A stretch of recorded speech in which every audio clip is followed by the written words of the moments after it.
Hey gang, welcome to our last episode of Wisdom Wednesday for the month of July, where our motto or our theme was fun in the sun.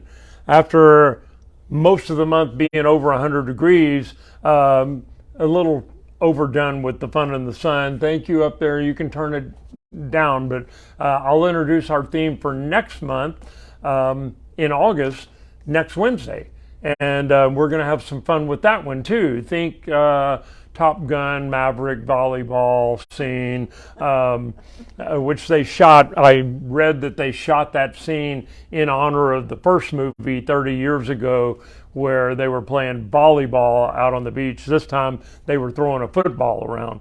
But anyway, it was fun to see that added into the film as an honorary gesture for the first movie. So we're going to talk about a really fun topic today. We're going to talk about something you might be doing that a lot of Americans are doing that might actually be having the opposite effect of what you think that it's doing. But first, I want to cover a little background information. Did you realize that dental caries or decay in teeth is one of the most common non-communicable diseases? Now I say non-communicable because you can't give a cavity to another person. The bacteria that cause cavities, mainly Streptococcus mutans and lactobacilli, they don't typically, or at least there's never been a study to show that they can be transferred from one person to another.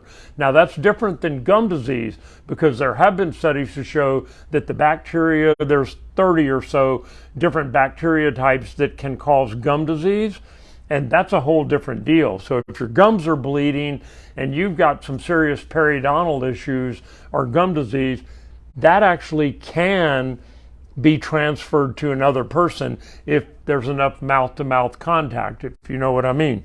They did that study originally on married couples and found that after they'd been married a certain period of time, the bacterial flora in their mouth was almost the same, because they were making mouth-to-mouth contact and not trying to resuscitate each other. So anyway, that's an interesting part of what we're going to be talking about today, is controlling those bacteria, because the mouth has a microbiome just like the rest of the intestinal system, and it's got a balance to it. And if that balance gets off, it's that old saying that too much of a good thing is just as bad in some cases as not enough.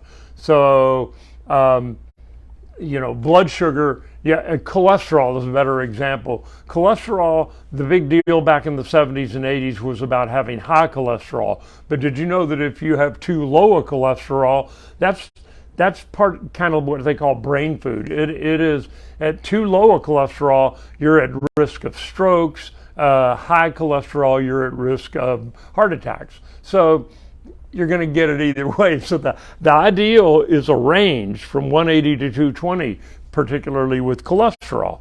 And having a balanced microbiome in the mouth is just as important. So we see people with dentures all the time. If there's no teeth in your mouth, then the bacteria don't have a place to stick to and grow like they do on the side of a tooth, and there's no little edge there where the gum tissue stops as the tooth comes out, so the bacteria don't have a place to live. Guess what takes over in denture patients? Funguses. Funguses love living inside the surface of a denture. So when the denture taker takes their denture out, and the whole outline of the denture in the upper mouth is red, I mean like bright red, and that's a fungal infection. Fairly easy to treat, but my point is that there's not just bacteria in your mouth, there's also funguses and yeast and other organisms growing in there. So if something goes wrong in there and upsets that apple cart, then bad things can happen. We already know that there are several diseases that are triggered or made worse by things being out of whack in the mouth. Diabetes, cardiovascular disease, Alzheimer's disease has been linked to bacteria that are only found in the mouth, other than the center in the brain where Alzheimer's is thought to originate. So let's go back to the original question. What's one thing that a lot of humans are doing on this planet that might not be having the effect that they thought? Well, I came across this paper by a dentist out in California named Dr. Haas. Fortunately, he's a male. H-O-S-S, Haas. I wish I had a name like that in Texas. But anyway, his article was called "If Your Mouth Could Talk." Well, I hate to tell him, but your mouth can talk. If Your Mouth Could Talk, an in-depth guide to oral health and its impact on your entire life. What a great lead-in. I'm sure he sends this brochure out to all of his patients. I agree with some of what he thinks, and I disagree with some other things that he thinks. And we're going to go through those things. But one of the big things that he talked about that I happen to agree with is the use of antiseptic mouthwashes. Now there are antibacterial mouthwashes, and now there are antiseptic mouthwashes. What's the difference? Antibacterial mouthwashes only target bacteria. So they leave the yeast and the funguses, but they target bacteria. Antiseptic mouthwashes target everything. They kill all the organisms in the microbiome. Now, can they kill 100%? No. But if they kill 97 to 99%, guess what's left? The nastiest, most resistant ones. That's how staph infections took over in the hospitals. People have been prescribing antibiotics for so long, 50 plus years now, that some people, believe it or not, don't take their full antibiotic prescription when we send it to them at a pharmacy. They take it for a couple of days until they feel better, and then they save the rest of the bottle. Well, guess what? All the bacteria that were susceptible to that antibiotic have not been killed off. So the ones that remain are the ones that were the most resistant. And over 50, 60 years, what's happened is the most resistant staph bacteria particularly have caused those methicillin-resistant Staph aureus, which is the staph that causes those infections. That's what MRSA stands for, is antibiotic resistant staph infection. And so those are killing people in the hospitals because they don't have antibiotic regimens that will predictably kill those infections off, so they just spread. And so what we're talking about today is those antiseptic mouthwashes that kill off 97 to 99% of the bacteria, funguses, and yeasts in your mouth. Well, guess what remains? Those 3% are the ones who survived it, and they're the ones who proliferate over the next couple of days and grow back and take over your mouth's microbiome. So the antiseptic mouthwashes are not going to work as effectively as you continue to use them. Typically, the antiseptic mouthwashes have alcohol. Not all of them, but most of them do. I know Listerine makes an alcohol-free mouthwash. A lot of my patients say, yeah, but it doesn't feel like it's doing as good a job. They want that burn in their mouth, which is the alcohol in there. Well, the downside is alcohol also is a drying agent, and if you're using an alcohol-based mouthwash, it could actually cause you to have a drier mouth, a stickier mouth, and lead to more problems down the road. So there isn't any magic bullet out there. It may take care of your bad breath first thing in the morning, but if you're rinsing with an antiseptic mouth rinse right now, you might want to reconsider it if you've seen changes in your mouth. Here's some of the recommendations that Dr. Haas out in California said. Number one, start your morning oral care routine before breakfast, not after, because whatever you eat, the mouth becomes acidic and you can damage your enamel if you brush right away. A big thumbs down on that. It's the change in acidity in your mouth after you eat a meal is not going to be enough, except in the tiny crevices in between your teeth where the bacterial colonies are. The food is not acidic.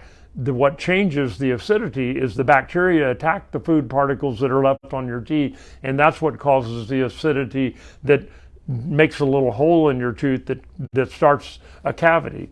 But the acidity is not enough, like, oh, all of a sudden your pH is going to go from 7.4 to 1.3, which is what the acidity level is in most people's stomachs, where the gastric acids are. But those cells in your stomach lining are designed, and they're there because they can withstand that low acidity, but only in your stomach. By the time it passes into your intestine, the pH changes again. So you can't really alter your body's pH, despite what you read on the internet. So I disagree with him that brushing after a meal is worse than brushing before a meal. My attitude after 43 years of being a dentist is, as long as you brush, I don't care when it is. So I would disagree with Dr. Haas on that one. Number 2, but it makes for good brochures. Number 2, after waking up, use an alkaline mouthwash to restore the pH of the mouth and loosen any plaque and particles that built up overnight.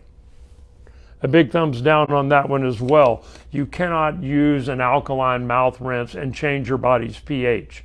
Even if you swallowed it, it's going to make you sick before. Your body's pH is in a very narrow range, from 7.35 to 7.45. And if it changes out of that, then you're going to get sick.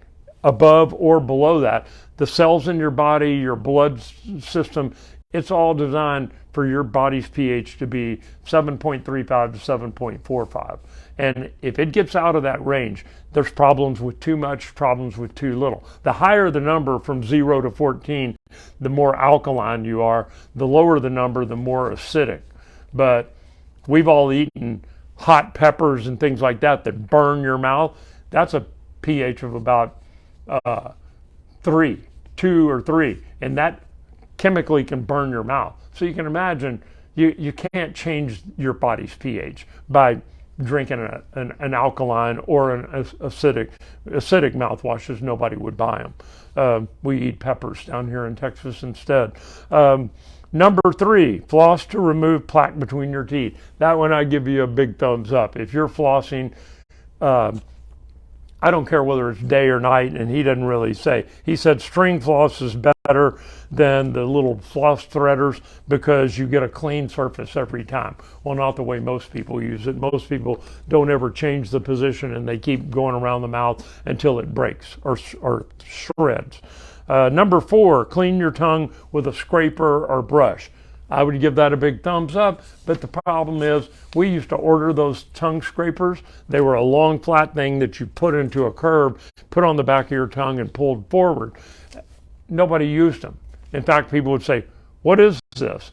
And we'd already given them one of those tongue scrapers 2 or 3 times before. So that's the problem, just like with dental floss. You can tell people, but you can lead them to water, but you can't make them drink. But they are a great idea. Number 5, brush with safe and effective toothpaste using a toothbrush with soft bristles. I'd give a big thumbs up to that one. Fluoridated toothpastes are better than non-fluoridated toothpaste, unless you're one of those people who thinks fluoride is poisoning your system. Brush with a non-fluoride toothpaste. Number 6, repeat this routine before bedtime, but in reverse order. Again, I'd give it a big thumbs down. Rinsing with an alkaline mouthwash is not going to give you beneficial or detrimental effects one way or the other. It's just too topical. That's like rubbing cream, or rubbing sunscreen on one side of your body and not on the other side. You're not going to get an appreciable difference unless you're out in the sun for a prolonged period of time and it's SPH 50 or above. Number 7, in the 16 hours between the morning and evening, use a mouth spray with xylitol or chew xylitol gum.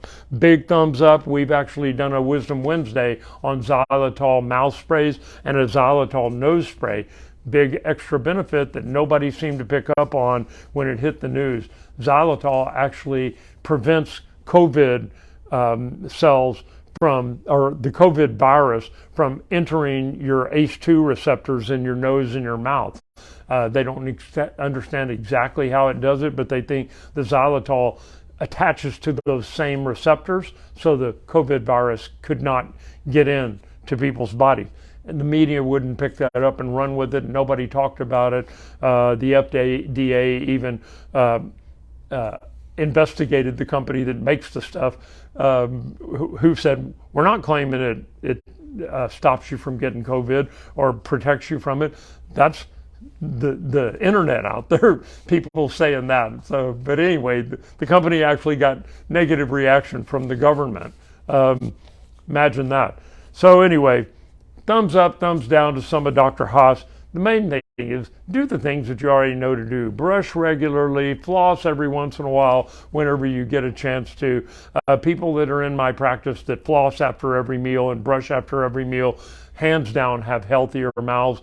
That said nothing in here about water picks, except for him in the flossing section. That was his third choice. I would make that my first choice, and I would reverse that order. People are much more likely to use a water pick than they are to run dental floss through their teeth, and either one will do a good job of keeping you from getting gum disease. So, what's our health tip for the week? Eat well. Eat fresh vegetables and fruits throughout the day, because it'll help your body nutritionally.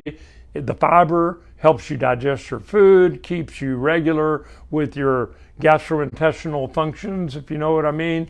And it's just overall a good time of the year to put some fruits and vegetables in the refrigerator, get them out when you get home after a hot workout, and cool down eating something that's healthy for you instead of a popsicle. I hope that's been helpful information, and so long, July. We won't miss you till next year. Hopefully we'll get a couple of non-100 degree days in August, and I'll see you next week for another version of Wisdom Wednesday.